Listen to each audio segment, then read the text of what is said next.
Hi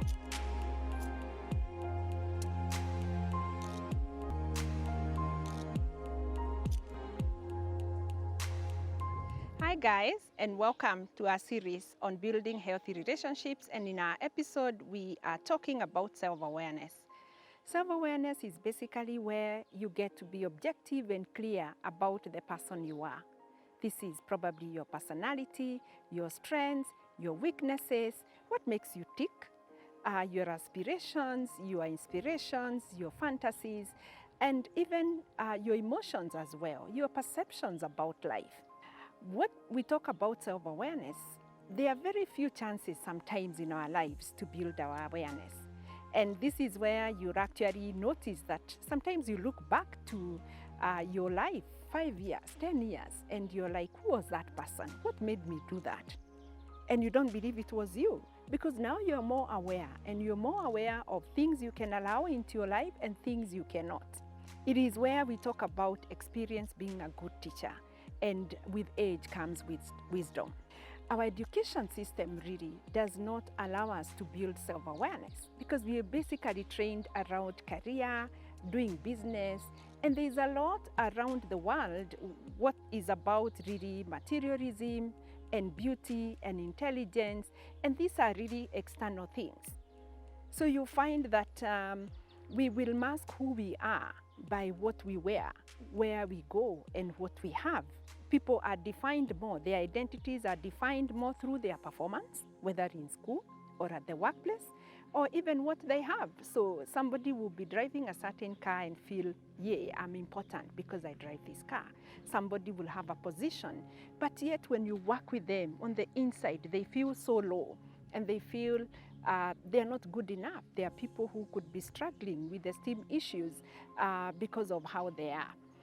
And we know that as we grow up as young kids through the socialization process, a lot of these things about who we are as individuals are formed then.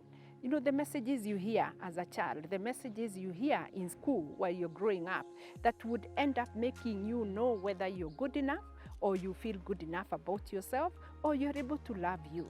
A quick check about your level of self-awareness is noticing the kind of person you are in like 4 settings. 1, when you're alone. What sort of emotions do you get? What kind of thoughts? Are you comfortable with yourself? Can you take yourself out for dinner, for lunch, and just sit by yourself, enjoy reading a book, enjoy sitting and watching the movie you like, or just sitting and thinking about life? Are you comfortable? What sort of emotions come up? What sort of thoughts come up? Who are you when you're at your workplace or in school, whether the lower schools or the college?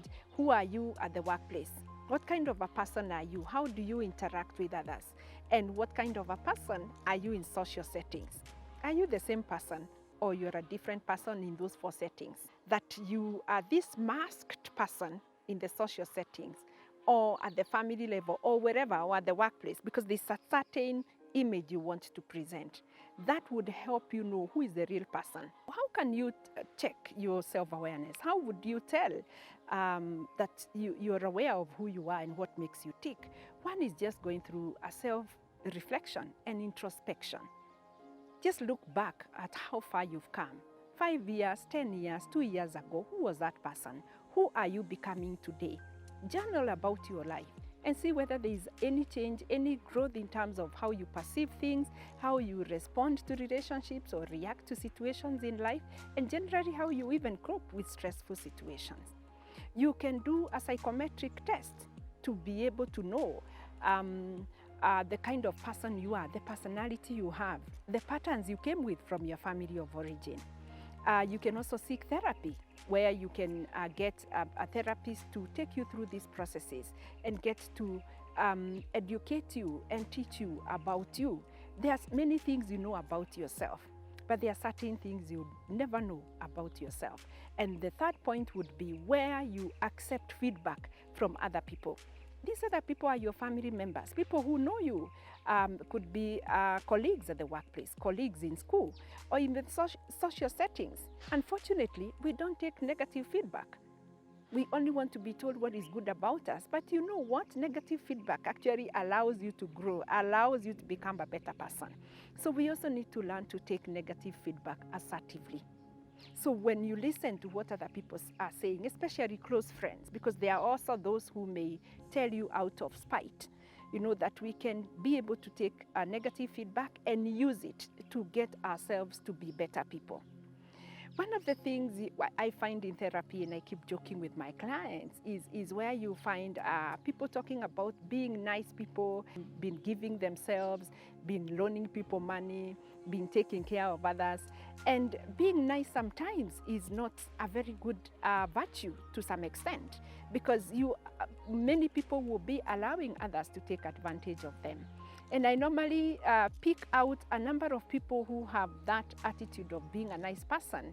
They've ended up being taken advantage of because basically they are very passive.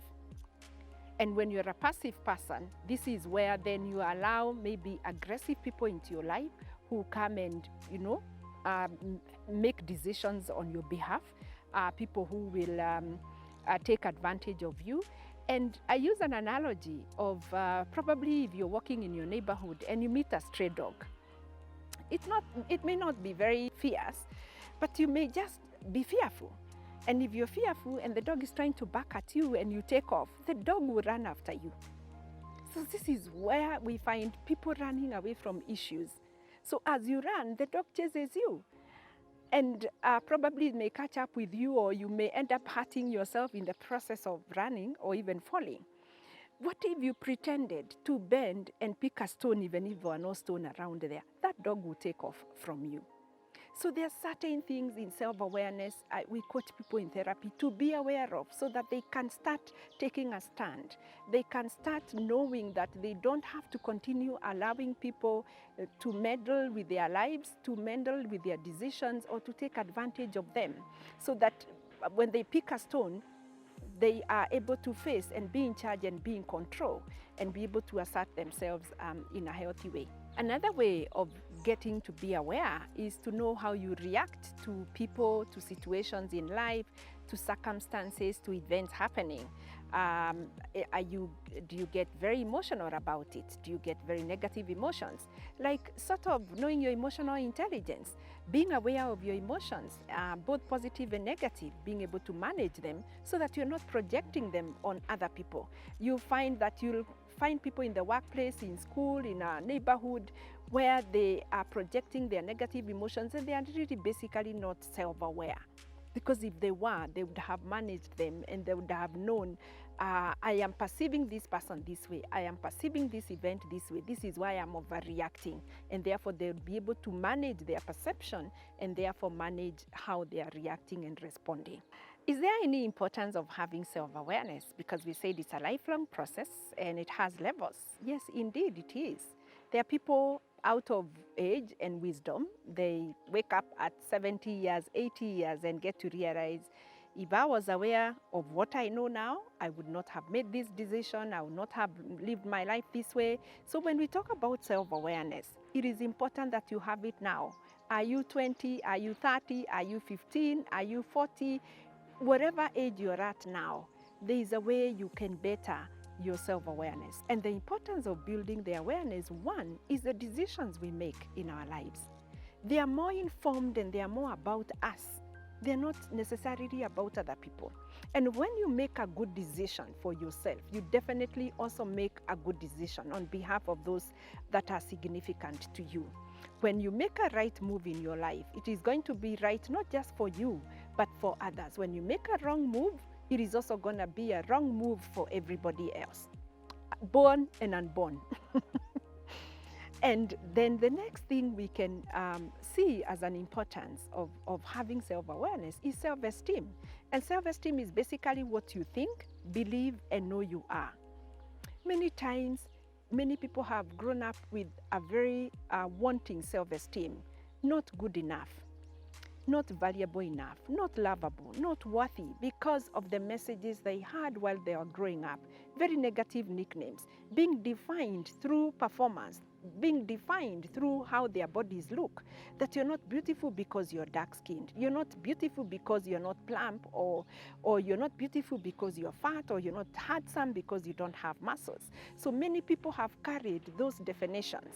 So the importance of being aware is that if your self-esteem is wanting, there's a way out. It can be worked on. We can change that programming, even in therapy, where you stop believing that you're not enough, when you stop believing that you're not worthless, because there is nobody who is worthless. There is nobody who is not good enough. Everybody is good enough in a certain way and is unique in a certain way. When you're able to build a healthy self-esteem, we can also work on our assertiveness. And our assertiveness is being aware of how we communicate.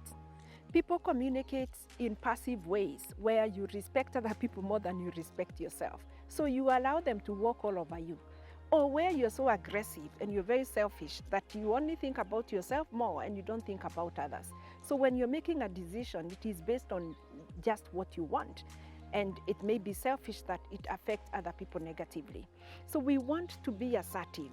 And being assertive means being able to say yes and no appropriately. Being able to respect yourself enough as you respect others. We always say you cannot give what you don't have. So if you have no self-respect, you will not be able to give that to others.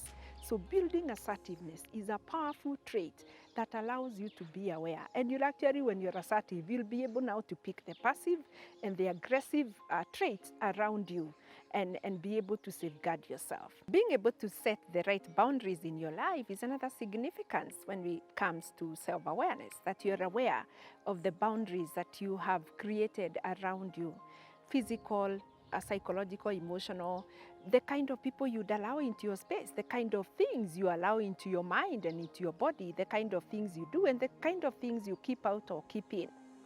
So when you are aware, you know what you're about. You know what will make you feel respected. You know what will make you feel loved. You know what will make you tick. So you will keep those things. You'll allow those things into your life. And whatever is opposite of all that, you'll keep it out. So being able to set the right boundaries because you are aware of the kind of person you are and the kind of things you can do and things you can't do, the people you can interact with and the people you'll not allow into your life, allowing you to live a meaningful life. Another point that is so important when we become aware is becoming aware of our emotional intelligence. Oh my goodness, I do not know how I need to belabor this point, but it is important that we become aware of our emotions, both positive and negative, and then how we can manage them. There are people who get messed up by being overexcited. It's a positive emotion, yes, but they get thrust into the emotions of making impulsive decisions because they are so excited. So know your positive and negative emotions, what triggers them, how you can manage them so that you live a more balanced, meaningful life. And when you're able to manage them, motivate yourself, then we give you permission to understand other people, that you can now have a bit of social intelligence because you've been able to build yourself. You can be able to pick how others are responding to you or reacting to you and be able to understand them and be able to select who you can allow into your space, who you can relate with, because you have understood yourself and you have understood others, so you're able to interact in a healthy way. We cannot give what we do not have. When we have learned to take care of ourselves, take care of our self-esteem, make the right decisions, set the right boundaries, have the right communication, that is assertiveness. That means we have been able to love us. We have self-acceptance. We can validate ourselves. We are not going to wait for people to approve us. And our cups are full. We can be able to love in a healthy way our families, our partners, our girlfriends, our boyfriends, without constantly, all the time, waiting for people to love us with our empty cups. So thank you, and look out for our next episode on building healthy relationships.